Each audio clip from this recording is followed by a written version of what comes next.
it is 2023, and what is Dame Lillard doing? That's the topic of discussion. Now, look, he made a trade request just over a week ago, but he's still a Blazer. Speculation has been on where the future seven-time All-Star is going to land. The possibility, the strong possibility, is Miami. Bring us on camera. Let me lay it down for everybody if I can. Okay, Dame Lillard watch. Let me bring you in on the history of what in the world is going on with the all-NBA caliber talent of Dame Lillard. If you all remember, July 1st it was. We woke up. It was a Saturday morning. Dame Lillard had officially requested out of Portland. Why was it so shocking?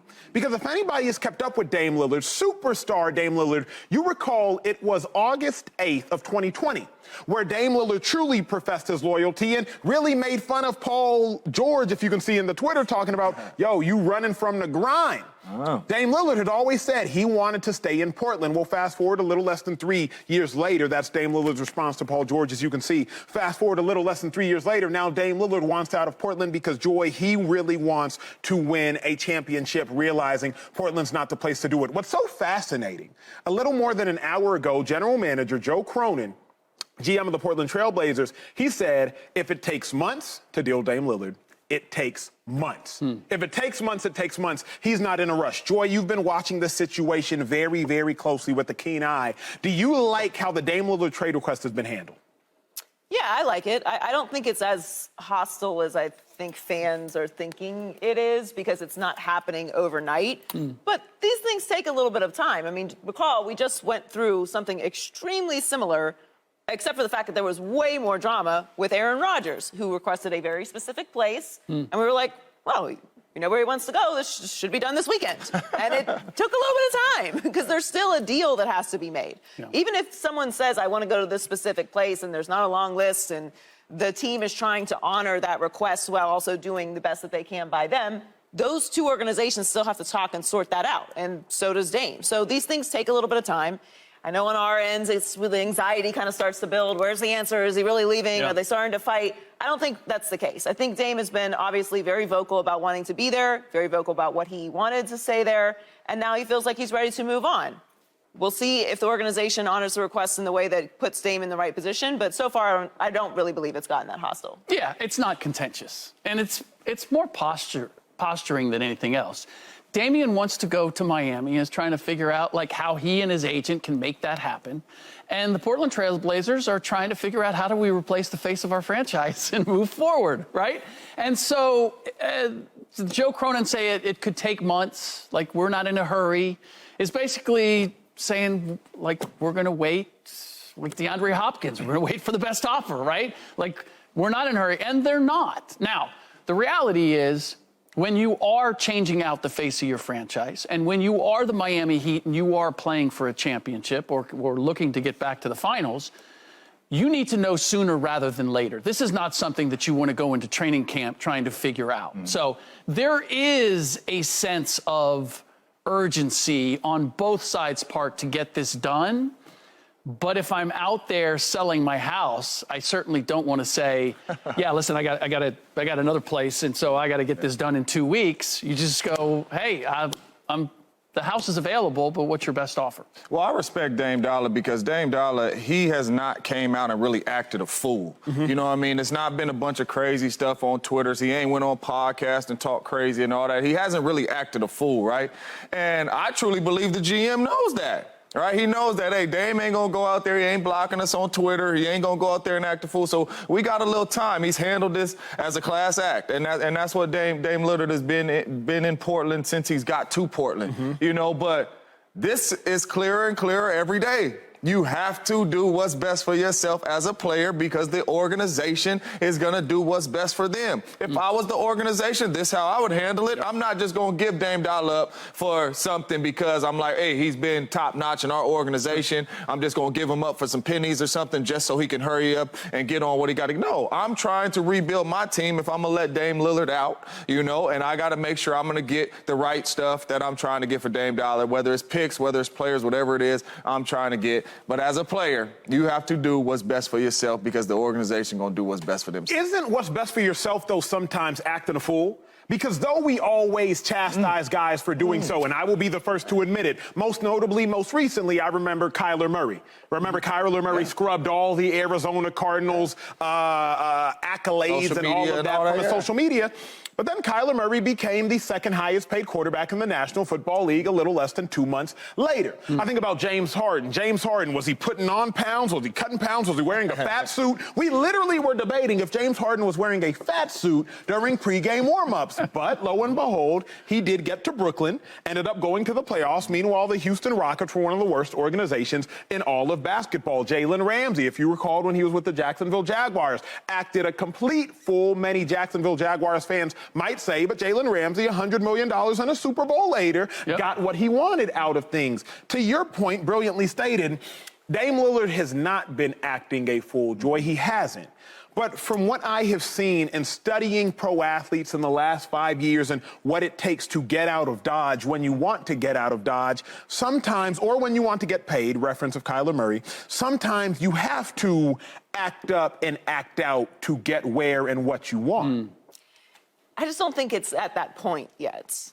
Like, Dame can do that. That's on the table. We kind of went through this when we were talking about Lamar Jackson as well. Like, there's a bit of a playbook in getting your way when you're a star athlete. And you obviously also have to be a star in order to even receive the playbook of how to force things on an organization. Dame is a really, really unique situation because he has been in Portland this entire time. He's been very vocal about wanting to bring a championship to Portland. So this is something that we have all talked about and fans have talked about, but now it's all activating.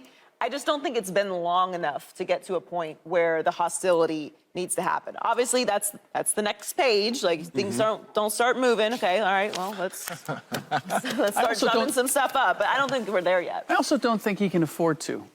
Oh, why? Because of the Damian Lillard, I hate to use the word brand, but persona. He has, we've talked about it, like becoming the villain in order to get to Miami. Like, he's never really been that. He is beloved and respected because of the way that he's handled things.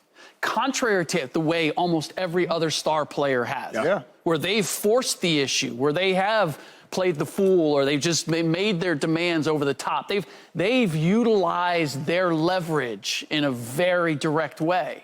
And he's always been about, no, I'm going to do it my way. And so I think things would change a lot if we suddenly saw him like scrubbing his connection to the Portland Trail Blazers and going out there and saying, I can't believe you guys are treating me this way after all that I did. Like, he's always done it the right way and expected to be treated in kind. So I don't expect that he's going to have to push the button, but it certainly would get interesting if he had to. Here's my thought, though, James, is like, everybody eventually, for the most part, has to push the button. There are often times where I'm thinking to myself, wait, you don't want to pay this guy? If you all recall, we'll talk a lot of sports. What I love about this show, we don't just talk NFL, we don't just talk NBA, we have the ability to go from one to the other. Roquan Smith, second best linebacker in all of football. Chicago Bears should have paid him. Put him in second, huh? Fred Warner. Chicago Bears. You're not going to talk about that, James. Don't even try. He just slid him in there a second quick.